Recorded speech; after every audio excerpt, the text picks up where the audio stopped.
Good evening. My name is William Newkirk, and this is my podcast entitled Producers Podcast. And tonight's whole point of me being here is to discuss a producer that I feel like, has done something in music that is extraordinary. The producer that I've chosen to do is David Foster.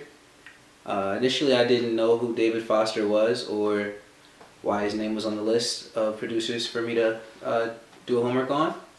But looking into him, doing research on him and finding out that he'd been nominated 47 times for Grammy Awards and won a total of 16, which was very impressive to me. And immediately I was like, well, there must be something that I need to learn from this person. So.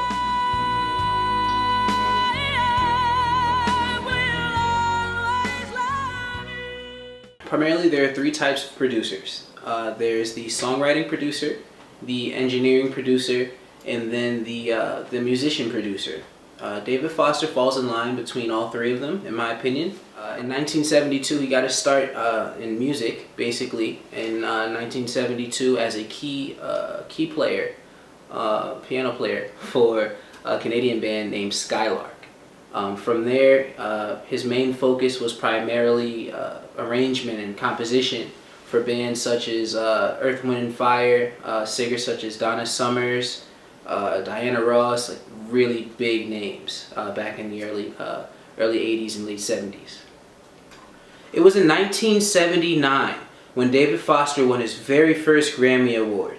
It was for producing a hit song by Earth, Wind & Fire entitled After the Love Is Gone.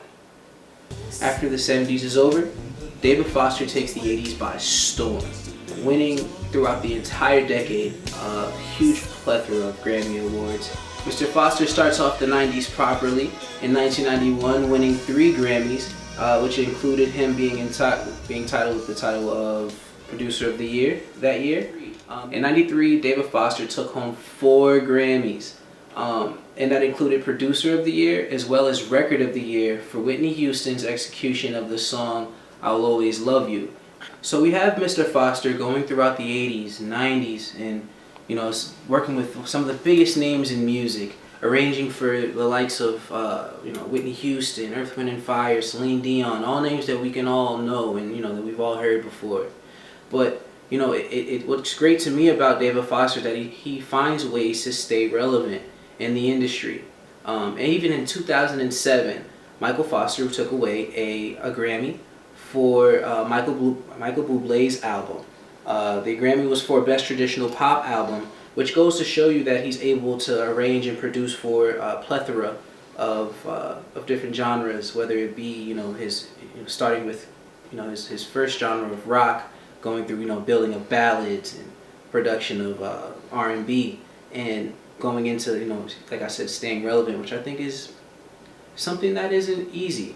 To have a long career, serving as someone who can constantly turn over hits after hit after hit after hit.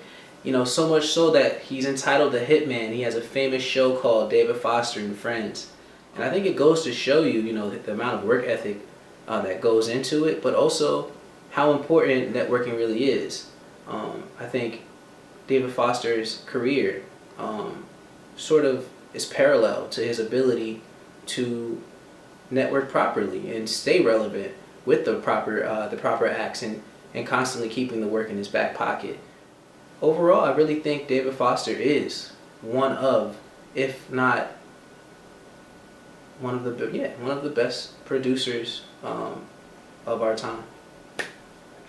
I would like to thank you for stopping by and checking out my podcast on the producer of my choice, David Foster. And I hope that you got a kick out of it. Hope it's everything that you needed to hear from me and more.